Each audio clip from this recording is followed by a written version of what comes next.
여러분, 유자 좋아하시나요? 이 향긋한 유자가 신라 시대부터 아주 귀한 과일이었다는 사실 알고 계셨어요? 근데 참 신기한 게 상업적으로는 거의 우리나라와 일본에서만 재배가 된대요. 이 특별한 과일을 지키기 위해서 농부들이 정말 치열한 싸움을 벌이고 있다는데요. 오늘 그 지혜로운 전략들을 같이 한번 파헤쳐 보겠습니다. 자, 그럼 오늘 이야기의 시작점이 될 질문을 한번 던져볼게요. 수천 년의 역사를 가진 이 귀한 유자나무를 위협하는 가장 큰 적, 과연 볼까요? 네, 정답은 바로 겨울 추위입니다. 좀 이상하죠? 기후변화 때문에 지구는 점점 더 더워진다는데 오히려 갑작스러운 한파는 더 잦아지고 있거든요. 이게 참 역설적인데 바로 이 예측 불가능한 추위가 유자 농가의 가장 큰 골칫거리인 셈이죠. 바로 이 온도예요. 영하 9도. 유자나무가 더 이상 버티지 못하고 정말 돌이킬 수 없는 피해를 입기 시작하는 뭐랄까 마지노선 같은 온도죠. 근데 더 무서운 건요. 바로 시간입니다. 영하 9도의 추위가 딱 2시간만 계속돼도 나무는 회복하기 힘든 치명상을 입기 시작해요. 농부 입장에서는 정말 피가 마르는 시간과의 싸움인 거죠. 그렇게 한 번 된서리를 맞은 나무는요, 이렇게 서서히 생명을 잃어갑니다. 1월에 잎이 갈색으로 변하기 시작해서 3월이 되면 잎이 다 떨어지고 봄이 와도 새수는커녕 잔가지가 말라 비틀어지죠. 결국 한여름인 7월에는 나무 전체가 완전히 죽고 맙니다. 이걸 지켜보는 농부의 마음은 정말 타들어가겠죠. 그렇다면 이 무시무시한 추위에 농부들은 어떻게 맞서는 걸까요? 가만히 앉아서 당할 수만은 없잖아요. 마치 전투를 준비하는 병사처럼 나무 한 그루 한 그루에 정성껏 갑옷을 입히기 시작합니다. 여기서 가장 중요한 건 바로 나무의 주 줄기예요. 사람으로 치면 척추 같은 나무의 생명선이거든요. 그래서 볏짚이나 부직포, 보온재 같은 걸로 이 중심부를 정말 꽁꽁하게 감싸주는 것. 이게 바로 나무를 살리는 첫 번째 방어선인 셈입니다.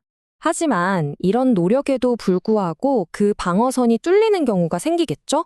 그럼 어떻게 해야 할까요? 이제부터는 추위가 핥히고 간 상처를 치료하기 위한 농부들의 필사적인 응급처치가 시작됩니다. 바로 이 말이 핵심입니다. 다른 가지들이 다 죽더라도 아까 그 갑옷으로 보호했던 주 줄기, 이 중심만 살아남는다면 나무는 기적처럼 다시 살아날 수 있다는 거예요. 이게 바로 유자나무의 강한 생명력이자 농부들이 끝까지 포기하지 않는 이유죠.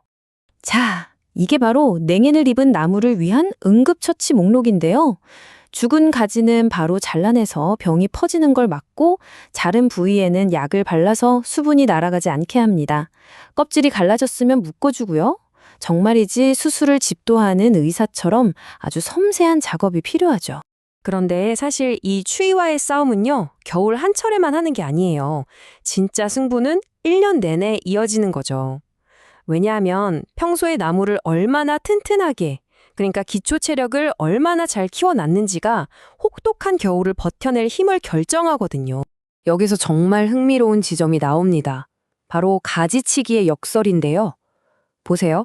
건강한 나무는 어차피 힘이 좋으니까 열매 맺는데 집중해라 하고 가지를 조금만 쳐내요. 근데 반대로 약해진 나무는 너는 지금 열매가 문제가 아니야. 일단 살아났는데 모든 에너지를 쏟아라 하면서 가지를 아주 과감하게 많이 쳐내는 겁니다. 나무의 상태를 정확히 읽고 그에 맞는 처방을 내리는 거죠. 이렇게 나무의 상태에 맞게 영양도 공급해야 하는데 복잡한 농업과학을 아주 간단하고 기발한 방법으로 해결하는 현장의 지혜가 있더라고요. 과연 농부들의 비밀 도구는 뭘까요? 정답은 바로 우리가 쓰는 종이컵입니다. 진짜 기발하지 않나요? 저울도 계량컵도 없이 그냥 종이컵에 비료를 3분의 1쯤 채우면 0.2% 용액, 절반을 채우면 0.3% 용액이 만들어진다는 걸 오랜 경험으로 알아내신 거예요. 복잡한 계산 없이도 정확한 농도를 맞추는 정말 놀라운 생활의 지혜죠. 자, 이 길고 긴 싸움의 끝에는 과연 무엇이 있을까요?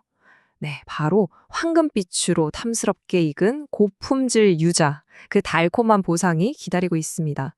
1년간의 노력이 어떻게 결실을 맺는지 마지막으로 한번 살펴보겠습니다. 여기서 해거리라는 개념을 꼭 알아야 해요. 사람이 한번 너무 무리하면 다음 날 지쳐서 아무것도 못 하잖아요?